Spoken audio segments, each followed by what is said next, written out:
Anne Livia, vous qui travaillez toujours aux enquêtes avec Marie Dupin, eh bien ce matin, on revient avec vous sur le dossier des algues vertes en Bretagne. Oui, souvenez-vous, il y a un mois, avec Marie Dupin, on vous parlait d'une plage à Élion, une plage qui est fermée depuis le mois de juillet dans la baie de Saint-Brieuc parce qu'elle est recouverte d'algues vertes et que ces algues peuvent dégager un gaz toxique très dangereux, voire mortel.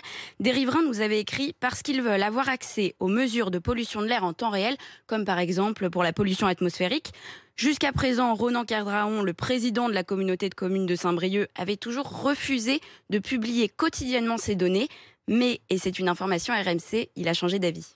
L'engagement que je prends aujourd'hui, c'est qu'on facilitera la publicité et la transparence donc de l'ensemble de ces mesures. Dès que les mesures commencent, elles seront publiées. Les riverains, les associations, tout le monde aura la possibilité d'avoir ces indications, jour par jour. Soit on publie un communiqué, soit on met les mesures sur les sites internet. Si on peut avoir une application pour envoyer en temps réel un SMS pour dire voilà, aujourd'hui la mesure est arrivée à ce niveau-là, on le fera. De toute façon, ces données-là seront publiées à minima sur le site internet de l'agglomération. Mais qu'est-ce qui fait qu'il a soudainement changé d'avis, Anne Livia ? Eh bien, après la diffusion de notre reportage en février, le Haut Conseil de la Santé publique, c'est une institution qui dépend du ministère de la Santé, ce conseil a publié un avis sur les algues vertes et il demande noir sur blanc à ce que les habitants aient accès aux mesures de pollution de l'air immédiatement, donc pas une fois par an comme c'est le cas aujourd'hui. Donc c'est une petite victoire quand même pour les riverains et pour RMC. Oui, c'est une petite victoire, mais c'est pas la fin du combat parce que leur rêve, ça reste de pouvoir retourner sur leur plage, de pouvoir respirer un air qui n'est pas pollué. Maintenant, c'est donc en amont qu'il faut agir. Et ça aussi, le Haut Conseil de la Santé publique le dit.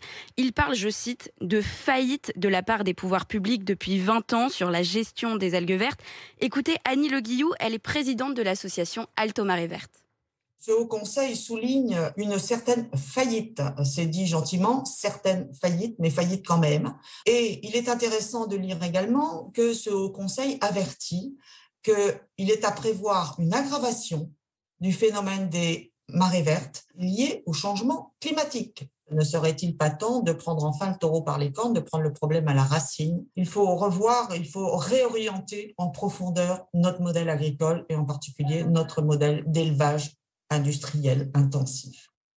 Et en attendant, on va bien sûr s'assurer que la communauté de communes tiendra sa promesse et que les riverains auront accès aux données sur la pollution de l'air le plus rapidement possible. Et je sais qu'on peut compter sur vous, comme les habitants de cette commune. Vous n'hésitez pas, vous écrivez à l'adresse rmc.pour-vous@rmc.fr. Et puis cette enquête, comme toutes les autres d'RMC pour vous, elle est à retrouver en podcast sur le site RMC et sur l'application rmc.fr.